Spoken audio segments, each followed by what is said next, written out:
Hello, and thank you for joining us here for another exciting edition, if you want to call it that, of Lehigh Valley Caffeinated. My name is not Donald Trump. Oh, you stole mine. I stole your name. And Donald Trump has an identity that's worth stealing? Are you kidding me? I'm Ted Cruz. And we have our guest today. You can use your real name. Oh, Alhim Bey. All right. Alhim Bey. We have another jam-packed edition here. Yes. Life is interesting here, to say the least. One of the things that I wanted to start talking about is a little something that appeared on Bernie O'Hare's blog yesterday, and I didn't even realize this. I've been a poll worker myself here and in various other places for a long time.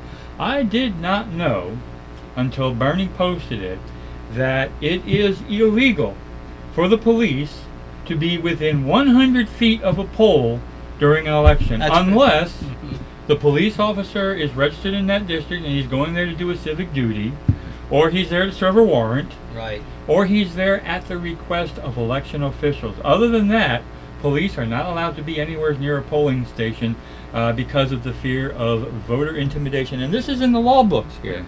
Yeah. I can post it later. Yeah, that's important. I can post it later on our. Well, it's an issue in the national campaign now because Donald Trump has raised the issue. Right. Because Donald Trump had raised the issue the other day when he appeared in Altoona, Pennsylvania. Seems he always favors the west end of the state. Don't know why. He never comes here. No. But when he was in Altoona, he mentions he wants people to gather up and keep an eye on the polls here because he's so scared that poll cheating will occur here in the state of Pennsylvania. That just shows his ignorance even more so, because now he's telling his people to come out and be a poll watcher. Not necessarily a bad thing, you know what I mean? The more eyes, the better. But according to Pennsylvania statute titled PS 25 PS Elections and Electoral Districts, subsection 3520, police officers at polling places, and I'm going to read this quick. Any police officer in commission, whether in uniform or in citizen's clothes, who shall be within 100 feet of a polling place during the conduct of any primary or election, except in the exercise of his privilege of voting or for the purpose of serving warrants or in accordance with provisions of the exception set forth in section 1207 of this act, where the police station or headquarters is located in the same building or on the premises where the polling place is located, or unless called upon to preserve the peace, as provided by this act, shall be guilty of a misdemeanor, and upon conviction thereof shall be sentenced to pay a fine not exceeding $500, or to undergo an imprisonment of not more than 1 year, or both, at the discretion of the court. Now, Donald Trump didn't know that. Well, and Donald Trump doesn't seem to know a lot of things. Well, Donald Trump is setting up a situation. He's saying the only way I can lose in Pennsylvania is if the poll is rigged by Hillary. Right. And the answer is no. The only way you can lose is if you get fewer votes. And he doesn't understand. But he's not accounting for his own stupidity again. Well, he's trying to rile people up. Maybe you could comment on this. I don't know if you want to or not. We're going to get you involved and talk about a lot of things. Yeah. But I'm really scared because he's doing everything he can to set people up to believe his supporters to believe that if he loses the election it was stolen, and they have to march on Washington and the state capitals to take back their government because the election was rigged by Hillary. That's a call for violence. Well, one thing we do know, it wouldn't be the first time that election was rigged or stolen. It's happened before. So I mean, well, it has happened before, but in this particular state, we have constables. Constables are supposed to be stationed at every polling place. I've been a poll worker myself. I've been a judge of elections, and every polling place is supposed to have a constable to make sure that everything works properly. Now, that's not to say that the machines that can't be hacked. There was a recent story. I saw this on Slashdot recently, whereas it's possible somebody could take a special device inside the polling booth, all right, and the card, which looks like a giant SIM card, basically, can be popped out, popped into this machine, flip one bit, pop it back in, and the person could, in theory, vote again. All right, but in the defense of that, it is possible for a poll worker to keep their eye out on something like that. When a person comes in to vote, okay, they see the poll worker, they look for their name in the book. They have these big giant books that poll workers go through to make sure that the person is registered properly. So they find their name in the book, they open it up, they present the book to the voter, they have to sign, okay? Now, one person, one vote. It doesn't register what you vote as, because then the card is prepared, and at least here in Lehigh County, this is how it works. The card is given to the voter, they go in, they vote once, they come out, they surrender the card. So at the end of the day, the numbers should more or less match. There should be so many people who signed the books, and there should be that exact same number of people who voted in the machine. And if there's a discrepancy at the end of the day, then that's a problem. But 999 times out of 100, there is no discrepancy. All right? But there is that potential for somebody to rig the vote, but only by 1 or 2 votes, if anything, because if somebody takes too long of a period of time in the voting booth, we don't ask them if they're looking for toilet paper. Right. Okay? There's no reason for them to be in the polling booth longer than enough time that it takes to cast a 1 vote.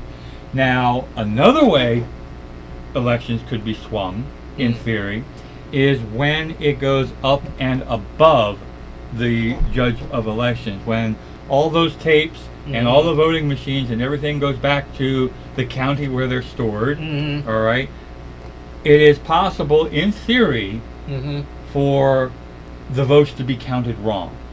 All right, now I'm not saying that's happened, and to my knowledge, that's never happened. But between that, the exit polls, which can always skewer the numbers, and in fact has done so already. All right, that's how they're saying, oh, well, Hillary got all these exit poll numbers right, I'll just vote for her and be done with it. I'll vote for the winner. And that number can be skewered, and nobody will say anything. And in fact, that number has been skewered. But that's not illegal. That is not illegal for the TV stations and the mass media to do that. Oh, to project the wrong numbers? To project the wrong numbers, exactly. To make other people think that Hillary is winning. Vote with the winner. And then the vote with the winner mentality can come in. Oh, well, why should I vote for Bernie? He's not going to win. I'll vote for the person I think is going to win. Yeah, but they don't have to announce that, though. Yeah, at the end of the day, like, you know, politics are local. So it's, no matter what goes on a national scale, politics are still going to be local.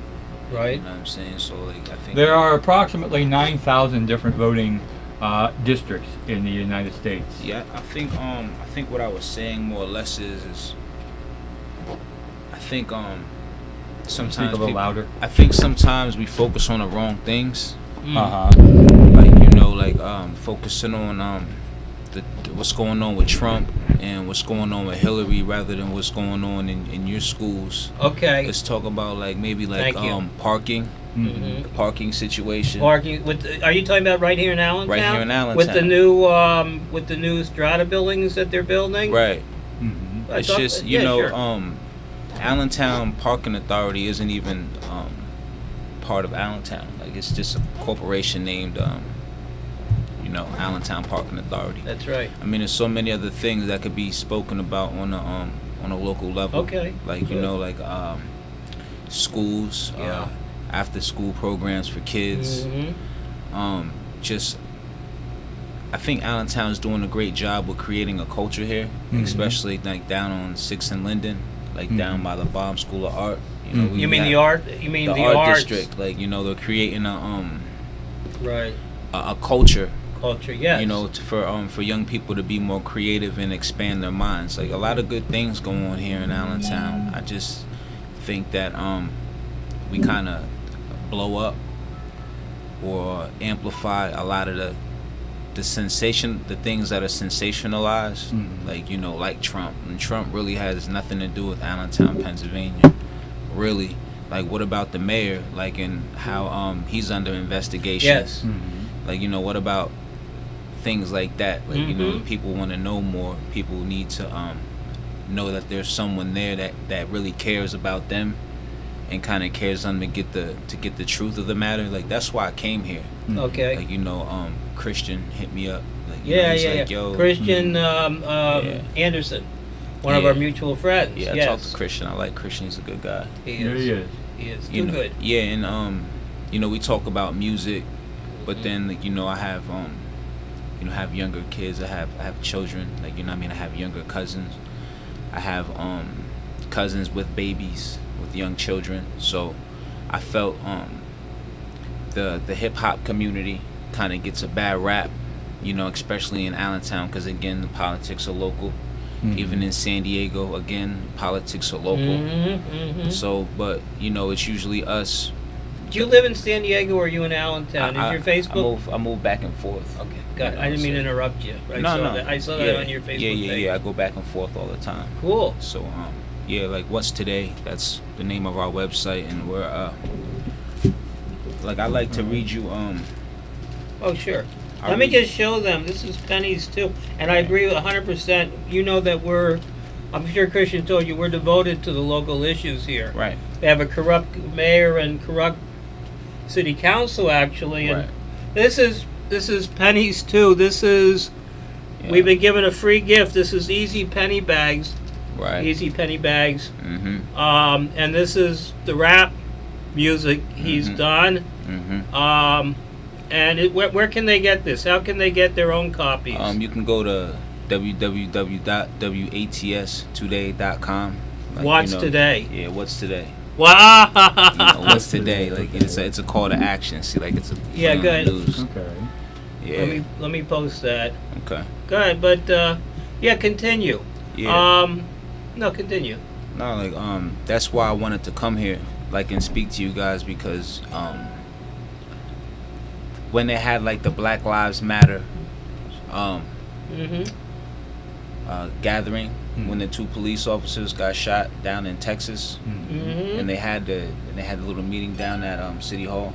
Yes. Like, I was there. A few other guys were there, like Quasa Drake said he's an artist on L Chain with A-Town Slim.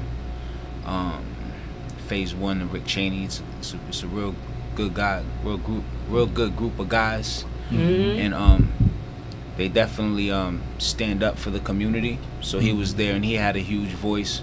And one thing that I wanted to address while I was there was, you know, I know we say Black Lives Matter, but it's at the end of the day, in law, when you use the term black, like, you know, black is a status. Like, it means civiliter mortuus. It means, like, civically dead in the eyes of the law. Ooh, okay. So that's, when you call us black people, you know, it's essentially casting us and placing us in a zone with where our heritage isn't acknowledged. You know, our history isn't acknowledged. So, you know, when the mayor, he's like, because I go onto the website, like, I read the mayor's, like, you know, how he writes his on Facebook, you mean? No, on the actual website before the budget comes out, like the city budget. Like, I read, like, what he writes, and for him to still address, you know, I'm not gonna call myself colored, because that colorable law, but, you know, we're not gonna talk about that right now. But when he still refers to us as blacks, it's still, it's not, it doesn't give me, being in the know and understanding what's going on, comfort that he still refers to us as black. Like, you know what I mean? Like, Allentown is the largest city per capita in the United States that doesn't have its own black community. What do you mean by that? It's its own black community. Neighborhood? Yeah, black neighborhood with its own stores, its own, you know, grocery store, its own restaurants, its own particular area for us to be able to keep our wealth in our community. Not saying that is what I want, but for us to be able to maintain wealth that we work for to be able to give ourselves better schools, provide a better education to where we control the language, the history a little more, like, you know, have a little more say in our own civic affairs. Like, you know what I'm saying? So when he still refers to us as blacks, and then you wonder why you still have the same issues, poverty, kids having children early, because they really have no culture to identify with. There's no culture of success. So it's like, you know, you got to start from the grassroots. Like, we've been as black people been a disenfranchised people for the better half of 400 years, if that's what you want to say. Right. Again, understanding history as being a Moorish American, that is the karmic debt that we're paying for enslaving the Caucasian race. So what goes around comes around. But now that all that's over, and we could sit and we could agree on history, but more importantly, agree that we all want to see our families do and live better. Like, I don't think there's really there's not a color line anymore. It's more of a rich and poor, a rich and poor thing. You think it's an economic thing rather than a political or cultural? Of course. I think economics is the order of the day. But you were talking about how there's no black culture in Allentown. Right. What I'm saying is, I'm not saying there's no black culture here, because, like, I'm a Riddick and a Davis. I come from the two largest families in Allentown, so we have a rich cultural history. It's just not amplified. It's not you don't really see it, you don't really show it. Like, what's being told about the blacks who made the migration from down south, from South Carolina and North Carolina, that kind of made this community what it is today, you know, it's not really, that's not really a part of the Allentown history. You see what I'm saying? But if we work together to push that, to share in the development of this community. Like, I like pierogies. Right. I love pierogies. Okay. Like, you know what I mean? Distinctive black dish, yeah. No, it's Polish. It's Polish. Polish. I'm Like, kidding. you know, Pennsylvania Dutch. Like, I'm from this area. Right. So I'm just as much a part of this area as you. Right. So okay, we share, I got you. You know, we share a lot of the same. You know, New Year's it's sauerkraut and pork and sauerkraut. Yeah. It's just as much in our community as it is yours. And I think us sitting here having this conversation, you realize that there's not much of a difference in us. Like, you know, I think sometimes, like me being an artist who makes music, I got into music so I can influence culture. Right. You know, so I can influence culture, so I can get to a point to where our voices will stand on something. Like, you know, we be consistent enough and kids could see us accomplishing enough positive things to where we just didn't have to just give them music. Like, you know, we can give them feedback. Like, hey guys, why don't you guys go vote anyway? Well, we'll be like, oh man, F that, F the vote. But it's like, it's you know, you gotta sit them down and they see people who are doing the things and accomplishing the things that they want to, you know, for us to be more positive, give them a more positive outlook. You know, like, if I can interrupt for a moment, there was a mention on our chat window here. There was a black community in Allentown in the area of Martin Luther King Boulevard and Union Street. Yeah, my grandma used to live there, right down by Valania Park. Okay. Right. It's that community. Like, I have a picture right here with my aunt. Hold on, right in Valania Park. I'll show it to you guys. Like, Valania Park, is that the name of the neighborhood? No, it's the name of the park down on right down on Union. See, look, Valania. That's the park right there. Yep. Show the camera. Show the camera. That's my aunt Kim. If you see, you can see yourself here, so you can see how close the camera is. Oh yeah, I see it. So we need to get a little bit closer. I that's don't know me. how I don't know, but audience can see that. But yeah, so like, you know, I know all about it. My grandma has Alzheimer's and dementia, and she still remembers living down in that area. Like, you know, I myself lived in that. Well, I didn't exactly live there, but my parents lived in that area when I was like 7 or 8 years old. I remember being in that area. Right.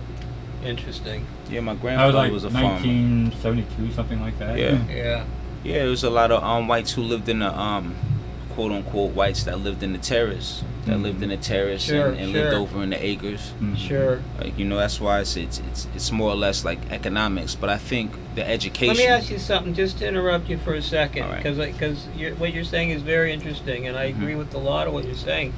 The some people say Hanover Acre and what's the other development? I forget. The terrace. The terrace. Cumberland Gardens. No, Cumberland's on the as well. On the South side. Yeah. But it's Hanover and then there's another one on the north side. Little Lehigh.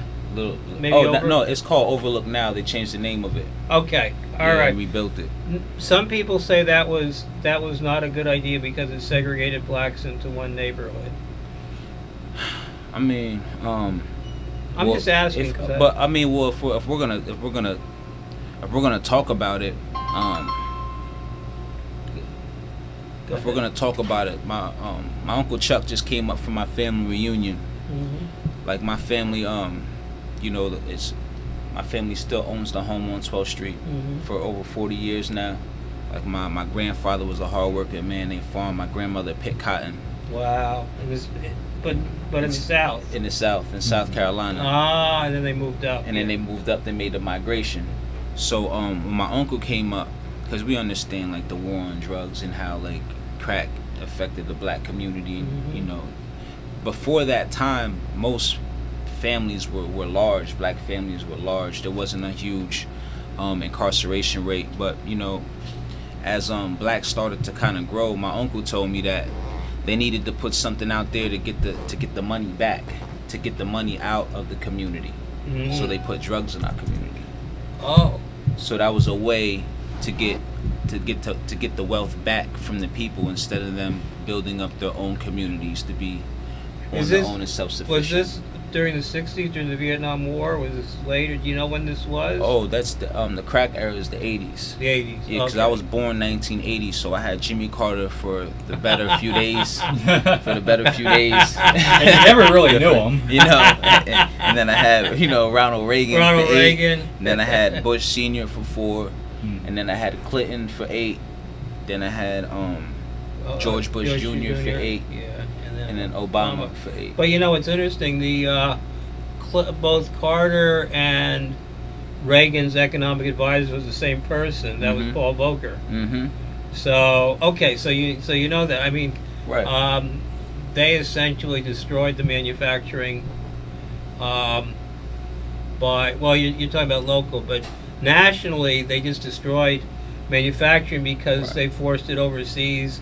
They couldn't afford to compete, and the reason they couldn't afford to compete was that Volcker, the common guy, manufactured a recession by raising the interest rate to 18%. The reason why the manufacturing moved overseas is they couldn't afford to borrow money, and with that kind of business, it's always like. You manufacture a good, you send it to the buyer, and you get paid in 90 days. Right. They needed to keep in business. They had to be able to get loans to cover themselves over that 90 days, and they couldn't get them. Right. So that's when all the manufacturers overseas or eliminated them, and he substituted that Wall Street for that. Wall Street became the driving force. I'm sorry, I didn't mean to get sidetracked. No, but that's important because. What you're saying is it's economics. Like it's not just the color line like how they're trying to portray it in the media. It's not just quote unquote black and white. It's everyone. Like you know all those jobs. Our families worked in those jobs. That's right. Our uncles, like you know, your uncles when they went out of business, like all our families lost jobs.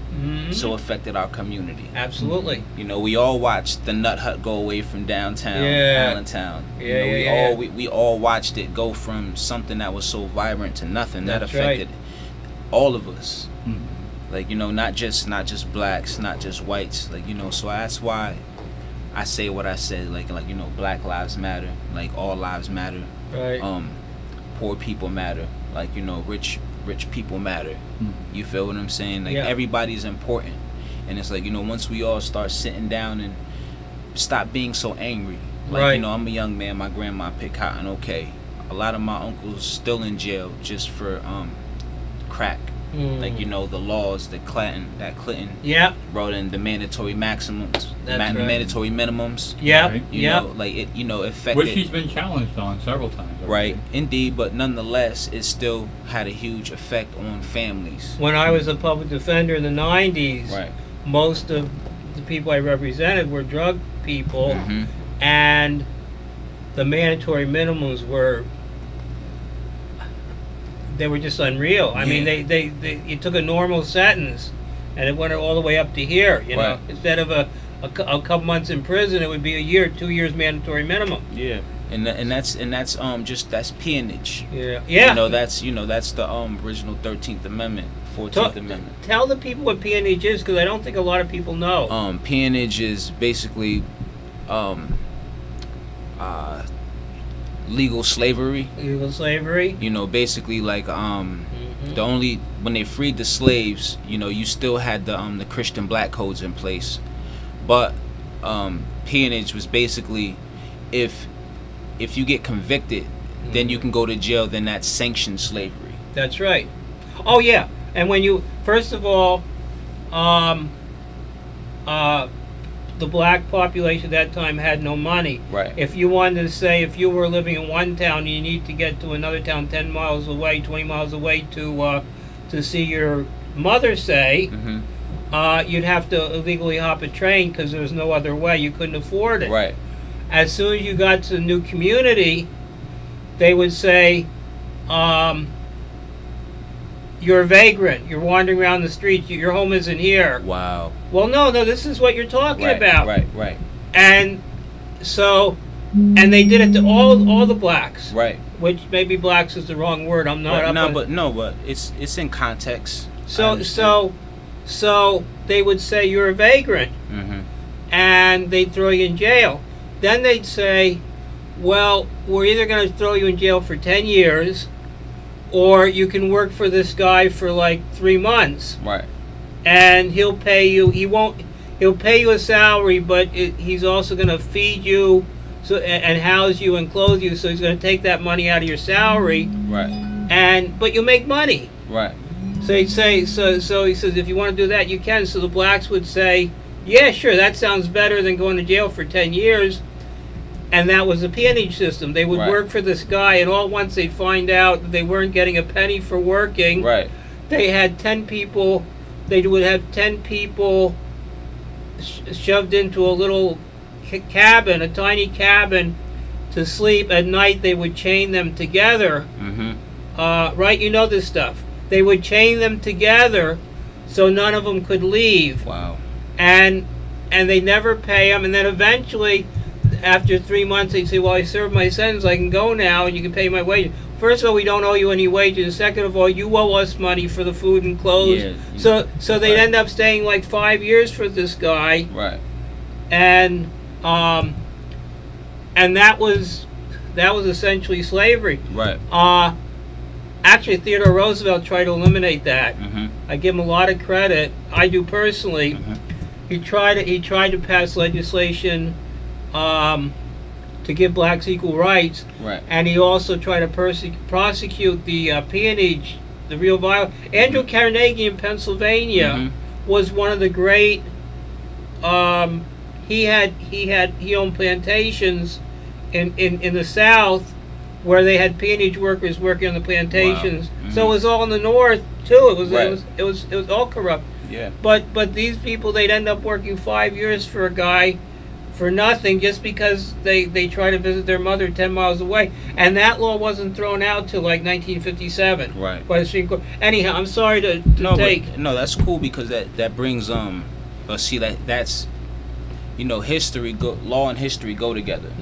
Yeah. You know, so if you tell them separate, that's why it's important you having the background that you have. Like, I'm here to learn too. Like, you know, like that's what we're. I'm not trying to teach anybody. No, but it's essentially, yeah. You know, if the more that we understand how things got to where they are, you know, the better solutions that we can come up with. So, you know, when you start to go back and you start to look in the law books and you start to see that, you know, it wasn't you guys, like, you know, the racism is going on between the two people that don't know each other, that's maybe like a zip code apart, right? They just meet at the wrong gas station. But it's like at the end of the day, like we're not the problem, you know. Like it's not me and you. It was whoever was in power who created the law that was a problem. Right. For example, a time was that it was legal to persecute Jews in Germany. All right. Now, thankfully, we don't do that anymore. But my point being that whoever has the power, I'm Orthodox at the time, Jewish. There's here we go. Go ahead. Whoever is in power, it has that power to make a racist and immoral laws. Going all the way back to, like I said, Nazi Germany, and before that, the Spanish Inquisition, the Moors. The Moors. Oh, the Moors. Yes. Moors. That's Moorish American. Blacks. That's what they call blacks. It actually makes me feel good, though, that black people are coming out more, decrying all this illegal racism and latent racism, and how these laws are written to put their thumb down on the black people. Indeed, like, you know, that's why I say, like, you know, education, you know, and conversation rules the nation. You know, that's why it's good for us to sit here and talk about these things. That's right. You know, so you could realize that, you know, even though I may make a song and I curse, but it's just that I'm expressing myself. I'm painting. I'm painting a picture. Like, you know, it's like but that's my expression. Right. Like, you know what I'm saying? And I'm here because I want you guys to know that there's more to us, guys that rap. Like, we care about our community, and we even care about the things that you guys speak at home about. You know, but these are the that's how me and Christian, we started talking. Like, you know, we just started off, you know, one thing led to another, and he realized that, you know, I shared sentiment for his grandmother and his great-great-grandmother. Like, you know, my grandmother is 75 years old. She's pit cotton, and she still doesn't have a hateful bone in her body towards anyone. Towards anyone. You know, so it's been mentioned that that kind of stuff happened to the Irish as well.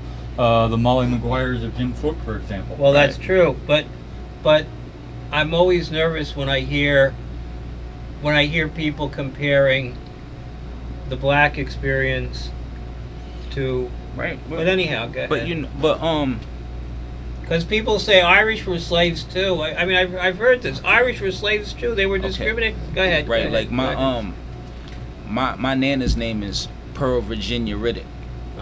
Like, I looked up I researched the name Riddick, and the only thing that really comes up is a Caucasian white family down in South Carolina. No, not in South Carolina. I think it's either in North Carolina or Virginia. Okay. But Virginia, I think, is like the second largest town in Ireland. Okay. In Ireland or Scotland. I think it's Scotland, and Scotland means the black land. Oh, really? That's what Scotland means. So Scottish was originally the black land, and Virginia went from the east coast of Virginia all the way to the coast of California. Yes. Originally. Yes. Virginia. They had no western boundary. Right. It went that far. See, it's like, you know, now that we're revisiting the maps together, we've always been together. So nationality, like when I say I'm Moorish American, that's a political status. But that's just letting people know politically that I am a part and parcel to the land. So it's not F government, because the people are the government. Well, that's you raise a very good point. Right. That can be that. You can say that again and again because people forget that so easily. So the people are the government. You can't say the government is the enemy. Right. You can say the people in the government are not doing what they're supposed to be doing. Right. But the whole idea of democracy is and yet people say, oh, it's democracy, but the government's against us. But like there's no elections or anything. Yeah, and originally, before it was a democracy, it was a republic. Yeah. Okay. Yeah. You know, in the Treaty of Peace and Friendship. Right. You know how when the Moors and the European came together, it's the longest standing treaty in the world.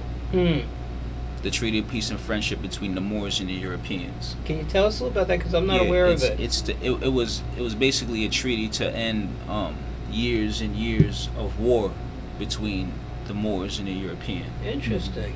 Like, you know, even I think Hillary Clinton just she just signed it and renewed it. Oh. During, you know, that's why Obama, you know, when he went to when he went to Egypt. Yes.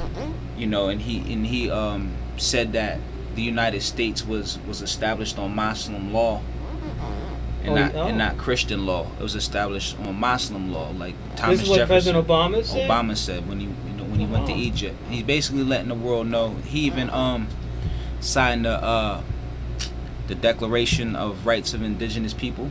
Okay, so I wasn't aware. Yeah, for all people to have a nationality. So you don't have to be black anymore.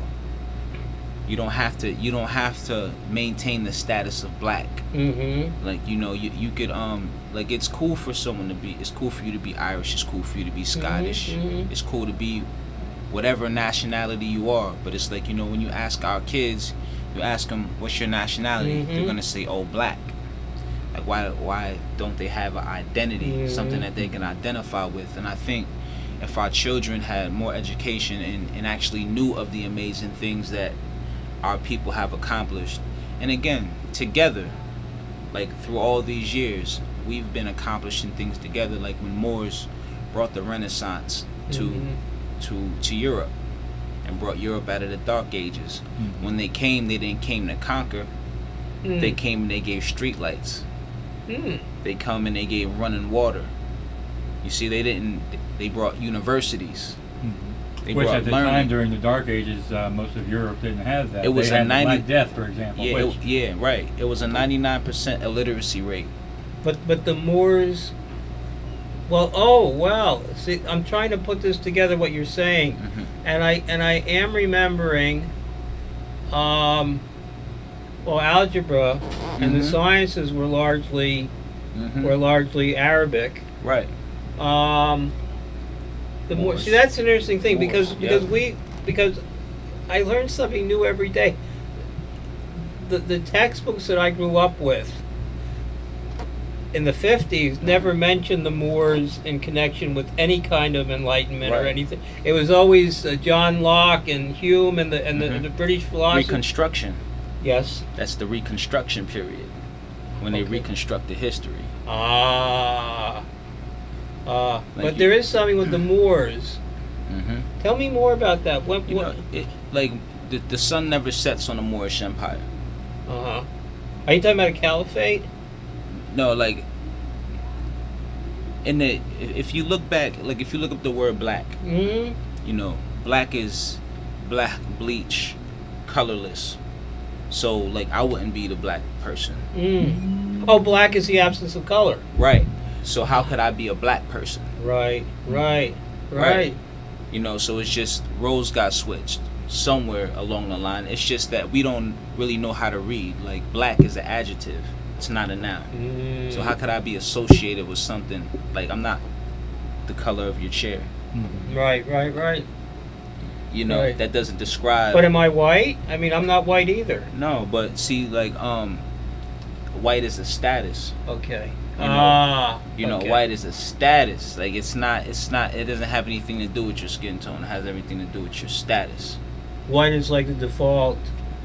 You know, if everything's cool and everything's copacetic, it's like assume that it's white. Right. That's sort of what you're saying. Yeah, like, well, this. But they always say, well, a man was picked up. If it was a white man, a man was picked up. If it was a black man, say a black man was picked up. Yeah. Is that sort of what you're saying? Yeah, that's colorable law. Yes. It's not, you know what I mean? It's color. See, you understand what I'm saying.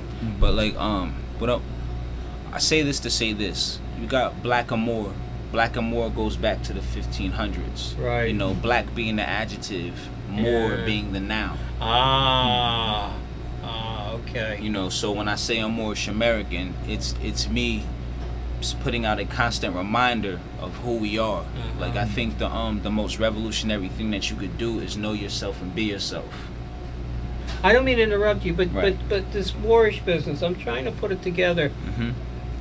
Did the Moors bring the Enlightenment to Spain, and Spain brought the Enlightenment to the rest of Europe? Right. Are you saying that? Right. Okay. But even if you look at it, Portugal's only 7 nautical miles from Africa. You could see Africa from the lower edge of Portugal. it's essentially still Africa. You know, so it's never it's just how you draw the lines on the maps. Is how you divide the people. You separate them from who they are. You know, like I like to say, my people walking around with their head in their hand, because they have no clue of who they are or where they came from. And I think if they knew, if local politics, local government, you know, taught people how to really read, like how to really read and understand, and give them some type of civics. Very good. That's one of the things that I agree 1,000%. Right. We had civics. Anyhow, I didn't. I was actually going to ask something myself. Our time is starting to wind down a little bit, so I wanted to get this in as well. The Red Mosque. This past Saturday. The Red Mosque. The Red Mosque in Spain. Okay, got to go. It was a good interview. Talk to you later. And then it was in red, and I can't see the red. That would be Christian. But there's a few people that commented. This past weekend, we had riots explode in Milwaukee, Wisconsin. Right. A black police officer shot a black man with a gun. Right. And the black community in Milwaukee rose up and started rioting. They started destroying businesses. They trashed a gas station. They trashed a grocery store. Several other buildings. This is all black. I would consider this black on black violence. So if neighborhood violence. Right. The neighborhood. Are you familiar with that situation at all? Yeah, I'm familiar with it, and again, I don't have all the information. I don't have all the facts. All the facts are still coming out. Yeah, it's like the police department are scared to release the video, for example, the body cam footage, which they released one image showing the person before he was shot with a gun in his hand. Right. But it's ambiguous because it doesn't show him doing anything with the gun. Right. The argument he was running away, and he never used the gun. And then the argument is you know, why would he be running if he had a gun? First and foremost, I think he was also licensed to carry. I do believe he was licensed to conceal a weapon. So he had a carry and conceal permit. He had a carry and conceal permit. Okay. Like, I think that's another fact. Right. And that would be the second black person that I read recently who got shot. The first one was the fellow up in Minnesota, right? Who had a license to carry. He had his gun legally holstered and pocketed away. He told the officer he was going to get that he had a gun, but he was going to get his ID, and they shot him. And he was scared. He was scared. And then back to the young man in Milwaukee who lost his life. You know, it's for the police. He bleeds blue, so there's no white, black. You know, it's a police officer killing a citizen. You know, if I like to just put it in its correct context, you know. So, but me personally, I'm not for anyone destroying a community that the way you feed your family, you know, where you take your children to school. Like, you know, I'm not for violence if it doesn't have to, if it doesn't have to be. But then again, it's like, how much does the community have to take?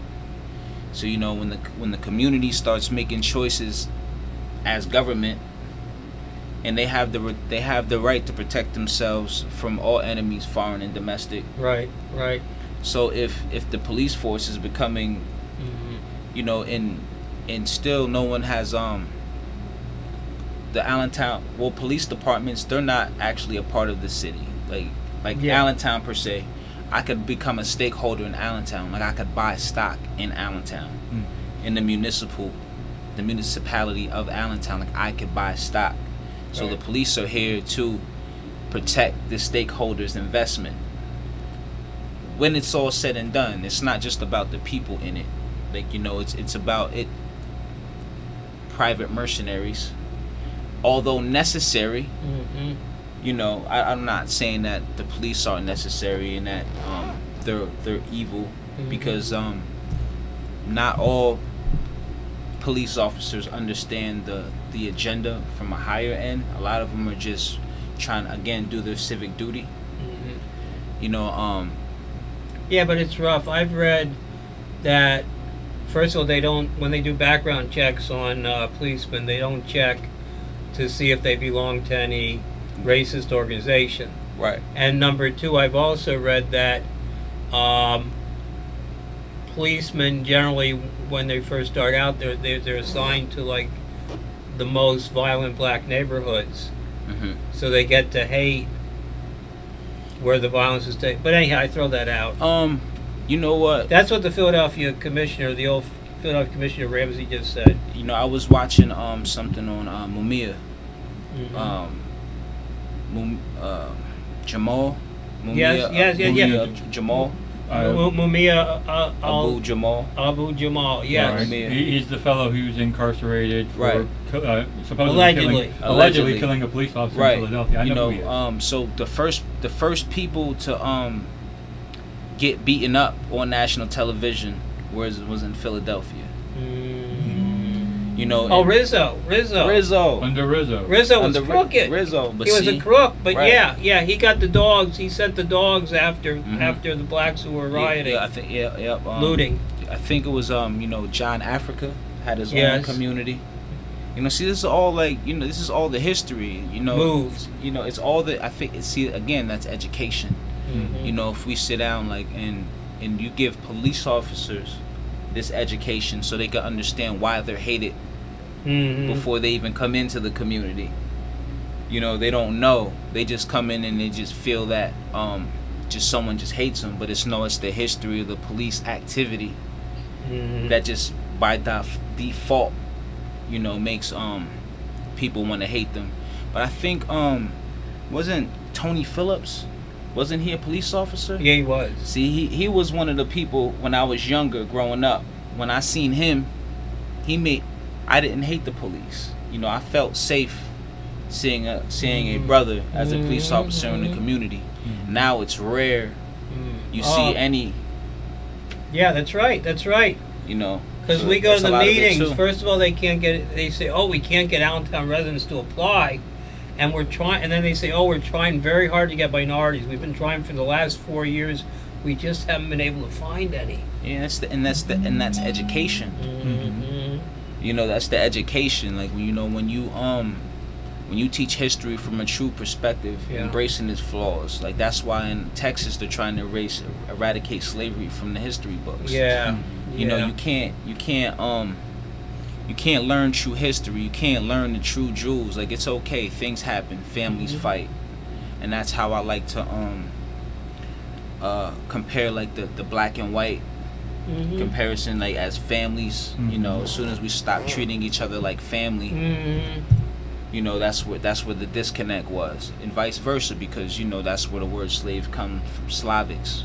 Ah, yeah, that's right. So these were the first slaves. So it's like me understanding history, what went on and how we treated each other. Now in 2016, we sit down and it's like, okay, let's not ignore that this happened. Let's put history in its true context, so then we could make great solutions for how we could co-inhabitate together more peacefully. But okay, education is very important. Civic education is very important. Have you talked to do you know C.C. Gerlach, or have you been going to any of the Allentown School District meetings? No, I don't. Yeah, we should have both of you on the show together, I think, one time. Yeah, I'm down. C.C. is she's on the school. See, interestingly enough, you probably know that they're in that the school district is in the process of picking a new superintendent. Right. The old one had a lot of problems. The last 4 or 5 superintendents they've had have had problems. They haven't been dedicated to. Oh, by the way, we had a.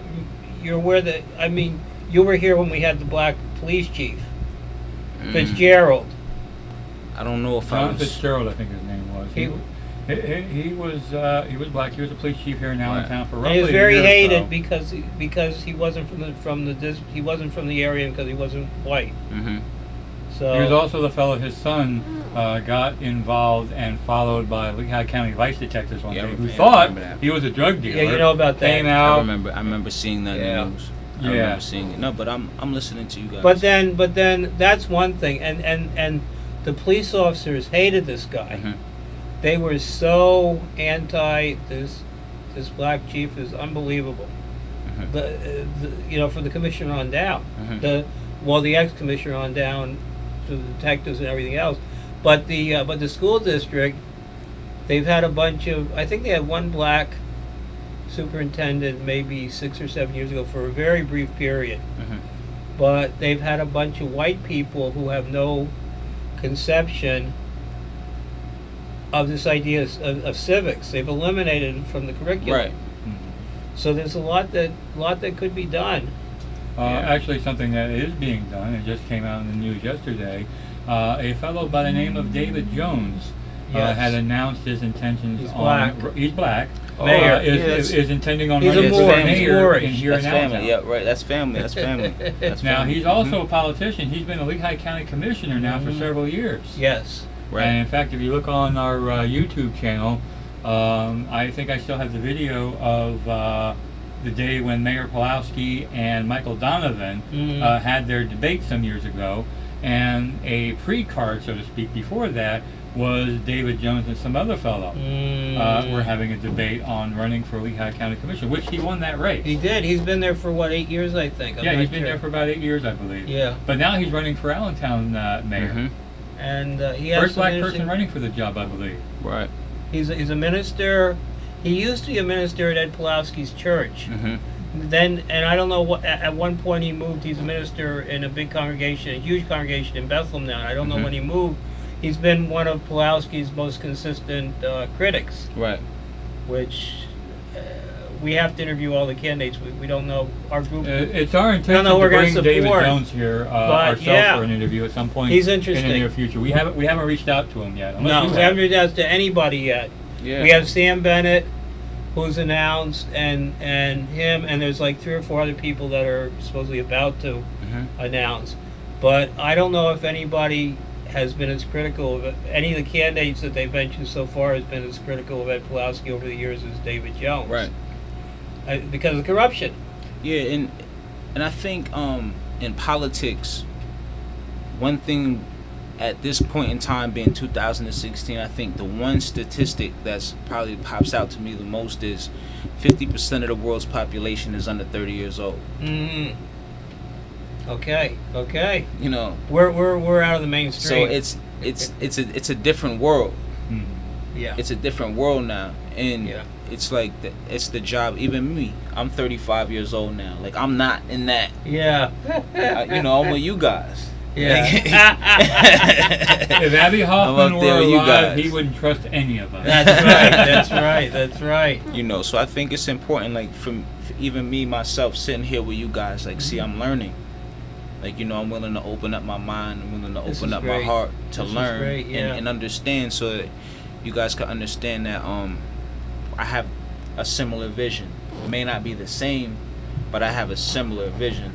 I think it's very important. I mean, my understanding of black history is only or Moorish history, whatever you want to call it, is only what I've read over the years. I've been a student of American history, and I've learned certain things. But when we were growing up in the 50s and 60s, what we learned that slavery was a terrible thing, but the Confederates were very patriotic and very sincere, and maybe the blacks weren't ready for independence. Maybe we shouldn't have a 13th and 14th Amendment because they weren't ready. This is what we were taught in school. Right. You're talking about Texas. This is what we were taught. Right. And most of the stuff I've learned about these things have been on my own because it wasn't what we were taught in school. Right. And there's a lot for me to learn, and a lot for you to learn, I'm sure too. Yeah. And I really would like to see you personally. I'd like to see you come back as often as possible because you give a different perspective that we need to learn. Indeed. Like when Christian he told me, he was like, I was like, man, I'm down. like, you know, I'm down to come in and, you know, have some Oh positive yeah. dialogue. And thanks for. We were gonna do it yesterday, but my back was killing me. Right. And you Otherwise, said, normally we have our show here Mondays at 4 o'clock. but Right. you had, but I told you, like I told you, I told him at 2 o'clock. I don't think I can do this. Mm-hmm. And you said fine, and we'll try to do it tomorrow. You said fine, tomorrow. Yeah. Fine, I appreciate that. Yeah, because this is important. Like, I understood like how powerful like this this podcast Ustream is gonna be.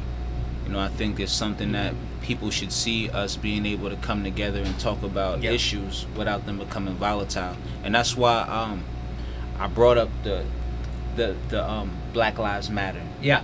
You know, see, you guys thought it was gonna go. I don't know if you guys thought it was gonna go one way, but Yeah, I I wanted did. to, you know, but I wanted to be Black Lives Matter so you can see the other side of it. Like, you know, to see that it's not just sure, there are people that are angry out there on the front line, Yeah. but those are the people. Like, those people are looking for someone to follow. Right. So whereas me, you know, I'm a thinker. You know, I'm a man of education. That's what my family made me and pushed me to be. Mm-hmm. So I try to be someone positive that they could follow, so that they'll be able to take that energy and focus it in the right direction. Mm-hmm. Like, you know, in the right direction of learning. Like, I study all cultures. I study all governments. Like Al-Qaddafi, you know, he had the blue gold. He has some of the largest freshwater Okay. bodies of freshwater in the world. I call freshwater blue gold. You're talking about Libya. Libya. Okay. You know, All right. You know, he had a lot of gold. He was going to try to change it. He wasn't going to try. He was going to change the currency in Africa, which essentially would have imploded the dollar. Oh. Eventually, you know, because he was trying to build his own satellite in Africa Oh. for his people. He was trying to do some positive things. He housed everybody in his country for free. Everyone lived for free.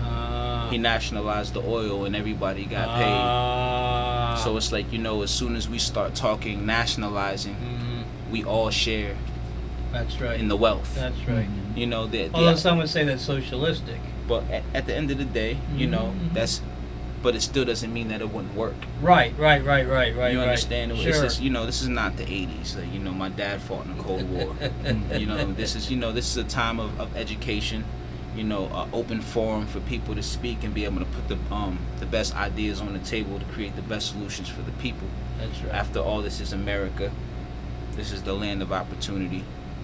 That's and, right. You And know, hopefully.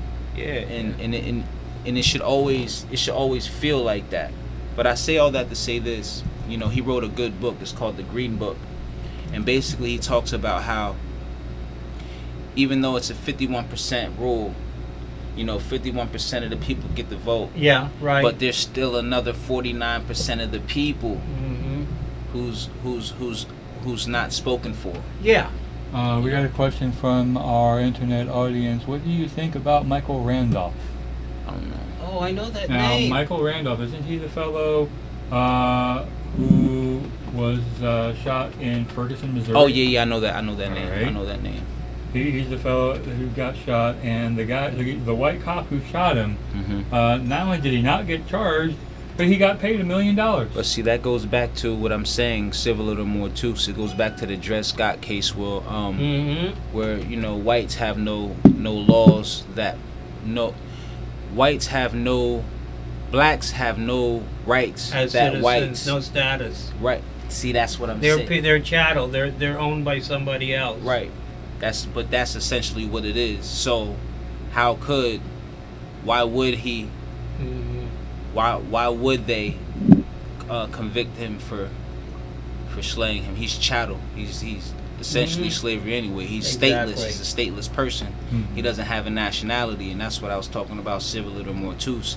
And that's why I say that the term black is probably like the most important word that needs to get struck from the law books, period. Like, because that, you know, when they call us black, even though our people really don't understand that that's a status, You know, that's why we're getting killed all over the United States, and no officers are going to jail for them, because they're all stateless people. And that's a fact. Yeah, that's a fact.